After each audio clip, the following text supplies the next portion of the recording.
Hey again, Rico in particular, thank you for your patience trying to figure this out. So I've got the bike back apart, just looking around for things. Nothing seems like it was done incorrectly.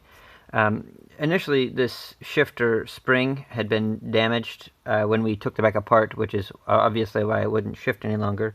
Portions of the spring were sitting here, and during our initial removal, we saw, of course, that this gear has a little bit of marring on it, which I can only suspect are portions of that initial spring, which had failed, gotten chewed up in here, and then it spatted out down here. But the bike was running, starting, and would ride around in first gear, just wouldn't shift. So there was no timing issues or any trouble with the bike prior to the disassembly and reassembly.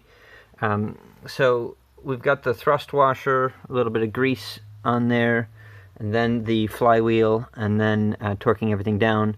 It still was clunking just a few moments ago before I pulled the flywheel off with the alternator cover off. I know it's a little risky to try to start the bike, or at least to crank it over without sufficient oil, etc., etc. But in any case, I wanted to see if something was binding against the stator or the cover in particular. So with the cover off, with the flywheel on, I was still getting that same noise, which does sound maybe like it's timing related. But yes, this upper left gear here is not disturbed when doing any of the work that we've done so far. The starter remained in place. This gear has remained in place. This gear back here, I think we had off for inspection, but there's only one way, given the keyway, there's only one position that it can go on, one tooth in particular that it'll install onto.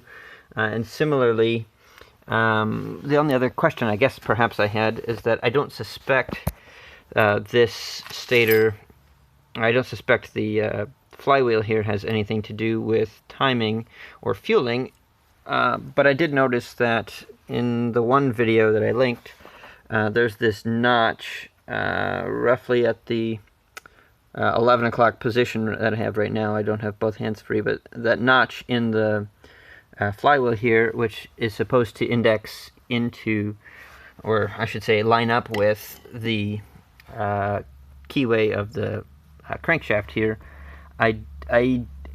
it could be installed 180 degrees out, but I don't know that this has anything to do with ignition timing, etc. If it does, then obviously I may have installed it 180 degrees out when reassembling, but as far as I know, that's unrelated. But this is where I have it right now.